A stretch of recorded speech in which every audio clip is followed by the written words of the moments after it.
Amar a Dios. Siempre hemos dado gran importancia a lo que cada uno cree y, consecuentemente, nos hemos dividido según nuestras creencias. No obstante, desde el punto de vista de nuestro estado de conciencia, consideramos que quizá es más importante cómo creemos y no en qué creemos. Es decir, cuán abierta o cerrada es nuestra manera de creer. Podemos decir que creemos en Dios y que deseamos el bien de todos los seres. Pero según nuestro estado de conciencia, creer en Dios y amar a todos puede significar abnegación y ofrenda, o destrucción y muerte. Dios no significa lo mismo para todos. Un individuo puede querer no limitarse dentro de la idea que otro tiene de Dios. Esto no significa que no crea en Dios, sino que su visión interior le brinda una comprensión o intuición que, para él, es más profunda o diferente de lo divino. Cada estado de conciencia determina una visión particular de la vida, del mundo y también de Dios. Estas diferencias se pueden comprender desde un estado de conciencia que pueda abarcar las diferentes visiones particulares. En este caso, no tratamos de buscar armonía conciliando las opiniones dispares de las diversas creencias, sino que procuramos ubicarlas en relación con el alcance, las características y las posibilidades de cada estado de conciencia. Por más excelso y espiritual que sea el mensaje espiritual que se nos transmita, cada uno lo comprende de acuerdo con su estado de conciencia. Puede ser que lo entendamos en forma vaga, difusa, que lo único que alcancemos a ver con claridad sea el paso inmediato en nuestro desenvolvimiento, el esfuerzo que nos permita ampliar nuestro estado de conciencia. No hay acrobacias en el proceso de expansión de nuestro estado de conciencia. Cada uno avanza paso a paso, por etapas, en ese proceso. El amor a Dios no es propio de un solo estado de conciencia. Es la fuerza espiritual que nos impele continuamente para que expandamos nuestro estado de conciencia, y se manifiesta con características diferentes a medida que pasamos de un estado de conciencia a otro más amplio. En nuestras primeras etapas Dios era el gran jefe que nos asistía para encontrar alimento, sobrevivir al ataque de las fieras o de las enfermedades, destruir a las tribus enemigas. En etapas más adelantadas podemos referirnos a Dios como el supremo amor al que nos unimos por la ofrenda y la renuncia a nosotros mismos. A primera vista, la descripción de los sucesivos modos de amar podría hacer suponer que el adelanto consiste en amar a un número cada vez mayor de personas, y que esto se reflejaría en un nuevo estado de conciencia. Amar más siempre es un adelanto, pero no significa necesariamente un cambio en el estado de conciencia. En cada sucesivo estado de conciencia se desenvuelve la naturaleza del amor. Amar a otro, además de amarse a uno mismo, es bueno, pero el amor a otro, o a muchos, puede ser solo otra manera de amarse a uno mismo. Amar a todos no consiste, entonces, en amarse a uno mismo, más amar a otro, más otro, más otro. Recién amamos a todos cuando no existe otro. Este es un nuevo estado de conciencia, un nuevo amor. Algunos pensamos que podremos expandir nuestro estado de conciencia si experimentamos estados de conciencia diferentes del que es habitual en nosotros. Hay varias maneras de hacer experiencias en otros estados de conciencia. Pero, luego de esas experiencias, la mayoría no sabe qué hacer en su propio estado de conciencia. Otros han buscado el éxtasis como si este fuera la liberación, y algunos guías espirituales solo enseñan los métodos que podrían conducir eventualmente hacia un éxtasis o a una experiencia extraordinaria. El éxtasis es la experiencia momentánea de un cierto estado de conciencia, pero no es posible vivir en un éxtasis permanente. A nuestro entender, el éxtasis representa solo una de las experiencias posibles para nosotros. Hacer del éxtasis el objetivo de la vida espiritual sería reducir la vida a una preparación para una experiencia. Además, la idea de que el éxtasis es la culminación del desenvolvimiento humano ha inducido frecuentemente a confundir el significado de la vida espiritual, ya sea porque no se aceptara al éxtasis como una posibilidad real, ya porque se lo entendiera como la más alta posibilidad. Por eso consideramos que, en el proceso de nuestro desenvolvimiento, es prudente apartarnos del camino de las experiencias psíquicas y concentrarnos en la tarea de ampliar nuestra visión de la vida y el mundo, de profundizar nuestro sentido de participación, para estimular la expansión de nuestra conciencia. Estar en un estado de conciencia no significa haber superado los anteriores, si por superar se entiende no tener ya rastros de ellos. Todos los pasos que damos dejan una huella en nosotros. A lo largo de nuestra historia, cada estado de conciencia representó, en su momento, una realización alcanzada tras largos años de experiencias, con gran esfuerzo y sufrimiento. Cada estado de conciencia marcó un jalón del desenvolvimiento humano. Y dejó su marca. En la actualidad no nos expresamos como si todos tuviéramos un único y definido estado de conciencia. Nos manifestamos como un compuesto en el que se enfrentan estados de conciencia pasados, a veces entre sí, a veces contra la posibilidad de un desarrollo que signifique alcanzar un estado de conciencia más expandido. Tampoco nos expresamos siempre de la misma manera, lo hacemos según el estado de conciencia que prepondera en nosotros en cada momento. Pero siempre permanece vivo en nuestro interior el anhelo de lograr un amor que nos lleve hacia un estado de conciencia más amplio. Nuestras conquistas pudieron haber sido maravillosas y nuestras satisfacciones profundas. Pero el anhelo de algo que nos trascienda nos hace sentir insatisfechos con lo que somos y con lo que hemos logrado. Al mismo tiempo, el recuerdo inconsciente de las etapas recorridas nos llama hacia atrás, a volver a vivir experiencias pasadas. Pero lo que en su momento fue un adelanto para nosotros, ahora sería un retroceso. Así como la expansión de nuestro estado de conciencia nos lleva a trascender el sistema de pares de opuestos, a rescatar la visión de la vida y del individuo de las casillas de lo bueno y lo malo absolutos, esa libertad tendría que traducirse, por un lado, en una adecuación progresiva de nuestra conducta a esa expansión y, por otro, en dar un alcance cada vez más elevado a nuestra idea del bien y de lo que es responsable hacer.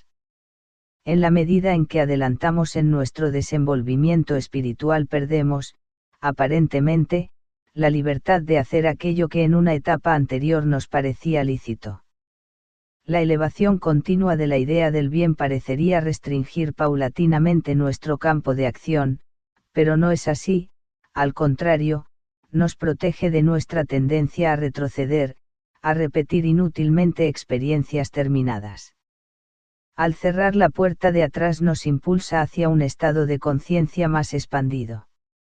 Los problemas personales, los conflictos sociales derivados de las relaciones humanas, muy pocas veces tienen solución si no los trasladamos a un contexto mayor del que los genera. Es inútil buscar soluciones para problemas que son generados por un estado de conciencia, si esas soluciones se imaginan con la mentalidad propia de ese mismo estado de conciencia.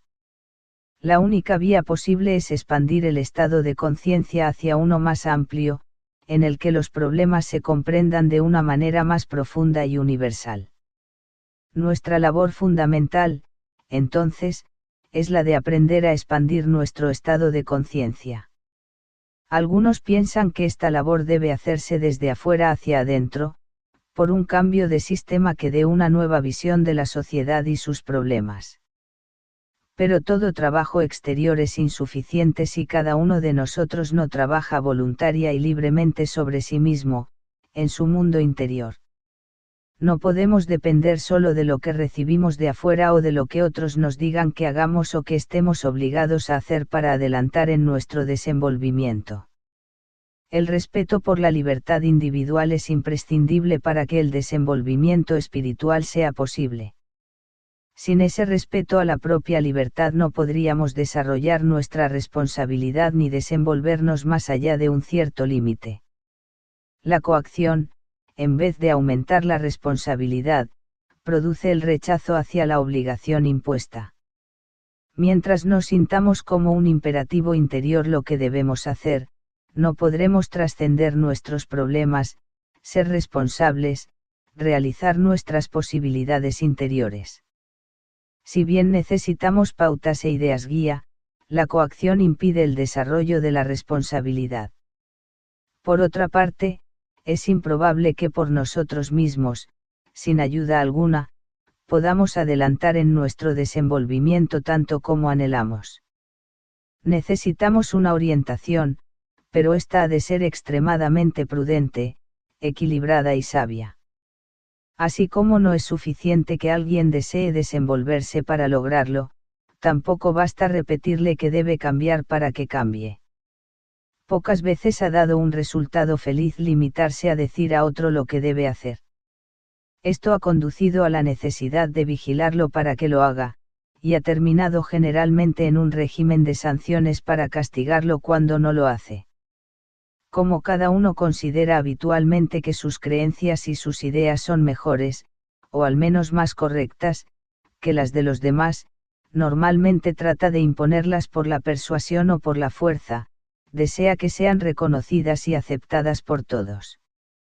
Esto sería confundir universalidad con hegemonía, o con el asentimiento de una mayoría, o con gran número de adherentes, creyentes o simpatizantes. Una idea o una creencia no es más universal que otra porque la profese un mayor número de personas. La cantidad de adherentes no determina su naturaleza. La universalidad de una idea depende de su alcance como idea, del marco sobre el que se proyecta y de la naturaleza del medio que le sirve de referencia. Por otra parte, aunque una idea sea en sí universal, siempre se expresa a través de seres humanos. De manera que el alcance de una idea depende también del grado de universalidad de quienes la exponen o la transmiten. Cuando nuestra actitud es posesiva, cuando nuestras ideas o creencias son nuestras, no podemos comprender una idea universal.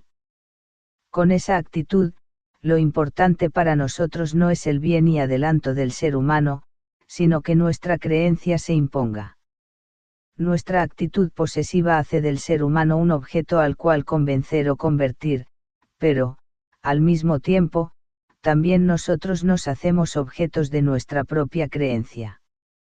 Por esta razón, es común que nuestros sistemas de ideas y de creencias sean posesivos, pero no porque alguno de ellos no sea en sí mismo universal, sino porque normalmente los expresamos con intención y actitud posesivas.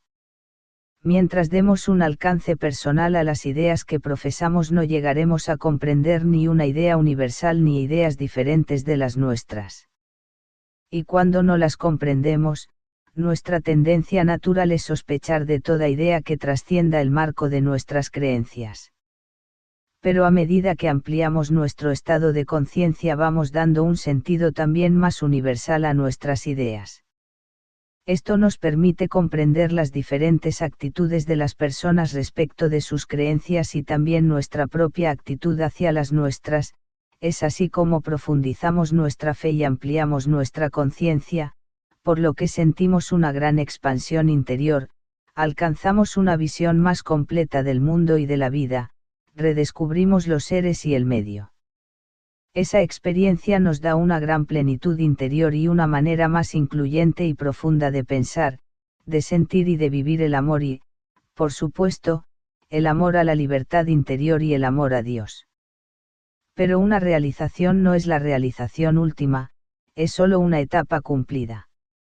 Si bien para nosotros una etapa cumplida sí es una realización, nuestro sendero no acaba allí. Más que pensar en una realización final, tendríamos que desarrollar un concepto dinámico de la realización.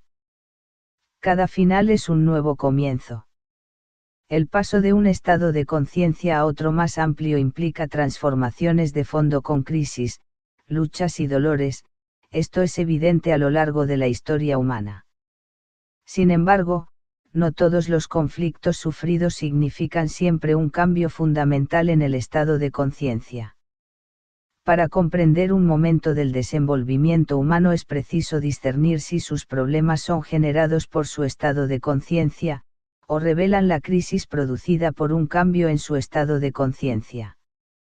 El desenvolvimiento espiritual del ser humano no es una experiencia particular, la vocación espiritual tampoco es la inclinación de cierto tipo de personas. Nos desenvolvemos según una línea que, en términos generales, es común a todos, la cual marca el desarrollo expansivo de nuestro estado de conciencia. Cuando comprendemos este proceso de expansión comprendemos también que el desenvolvimiento humano tiene una dirección definida. Esta comprensión aclara la idea de qué es lo deseable para nosotros y nos permite dar a nuestra vida una orientación consecuente con las mejores posibilidades humanas. La expansión de nuestra conciencia nos significa, entonces, una participación y responsabilidad crecientes. Y esa expansión no tiene límites. Como tampoco tiene límites el amor a Dios.